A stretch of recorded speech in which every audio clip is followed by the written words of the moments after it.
नमस्कार. मी किरण ठाकूर, ज्योतिष्य आणि वास्तुतज्ञ.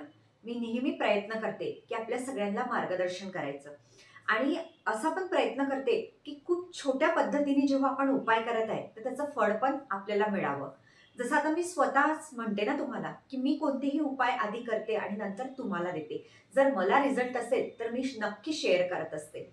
आजच्या व्हिडिओमध्ये पितृदोष याविषयी बोलणार आहे. याआधी पण आपल्या चॅनलवर पितृदोष का असतो, कशामुळे असतो, भरपूर काही मी व्हिडिओ अपलोड केले आहे आणि नवीन असेल तर आपल्या चॅनलला सबस्क्राईब करा. बघा, तुमच्या घरामध्ये पितृदोष असेल तर कशा प्रकारे ओळखावं? सर्वात आधी तुमचे कामं न होणे, तुमच्या घरामध्ये विवाह न होणे, सर्वात मेन तुमचा काही बिझनेस असेल, आधीच्या पूर्वजांच्या प्रॉपर्टी असेल पण ते आज काहीच राहिलं नाही, तुमचं साम्राज्य गेलंय आणि तुम्हाला विजय मिळत नाही, अशा वेळेस आपल्या जवळच्या जे ब्राह्मण असतात त्यांच्याकडनं कुंडली बघा, घरातला जो मेन व्यक्ती आहे त्याची सुद्धा बघा, त्याच्यावरनं कळतं की आपल्याला पितृदोष आहे का. सेकंड, आपल्या घराला खूप वर्षानुवर्ष झालेली आहे, खूप पिढ्या या घरामधनं गेल्या आहे, अशा वेळेस पण या जागेवरती पितृंचा दोष असतो. मग आता काय करायला पाहिजे पितृदोष दूर करण्यासाठी? सर्वात मेन, घरातल्या मेन स्त्रीनी चालू अमावस्येमध्ये एक तांब्याचा लोटा घ्यायचा, त्याच्यामध्ये कच्चं दूध आणि त्याच्यामध्ये पाणी हे घेऊन आपल्याला पिंपळाच्या झाडाखाली जायचं आहे. ते जेव्हा तुम्ही अर्पण करता पिंपळ भगवानांना तेव्हा विष्णूंचं नाव घ्या, विष्णू भगवानांचं नाव घ्या आणि ते जल अर्पण करा. त्यानंतर तुम्हाला 7 वेळा परिक्रमा करायची आहे आणि पितरांसाठी तिथे प्रार्थना करायची आहे आणि तुपाचा छोटासा दिवा अर्पण करायचा आहे.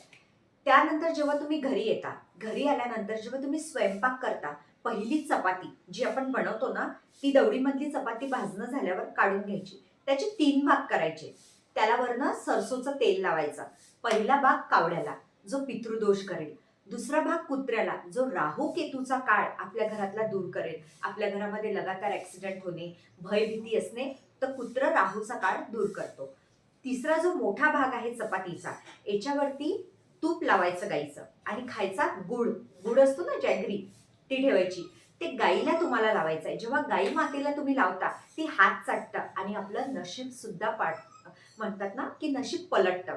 जेव्हा ती चाटते तेव्हा तिची जी लाय लागते ना, तर तुम्ही रीस नका करू. घरी आल्यावरती तुम्ही हात धुवू शकता, पण जेव्हा तुम्ही हा उपाय करता तर तुमचा पितृदोष होतो दूर आणि सर्वात मेन तुम्हाला तुमच्या घरामध्ये काही महिन्यामध्ये रिझल्ट दिसतात. म्हणून ज्या प्रकारे होईल मी तसं आपल्या सगळ्यांना व्हिडिओ शेअर करते. तुम्हाला शक्य नाहीये माझ्यापर्यंत येणं, की माझी फी देणं, की ताई तुमची वास्तू व्हिजिट आम्ही नाही घेऊ शकत, तुमची अपॉइंटमेंट आम्हाला पुण्याला येणं शक्य नाहीये. तर आपल्या चॅनलवरचे जे व्हिडिओ आहे, जे उपाय आहे, हेच उपाय मी अपॉइंटमेंटमध्ये सुद्धा आपल्या क्लायंटला सांगत असते. म्हणून जेवढं होईल तेवढं सगळ्यांना शेअर करा आणि मदत करा. धन्यवाद.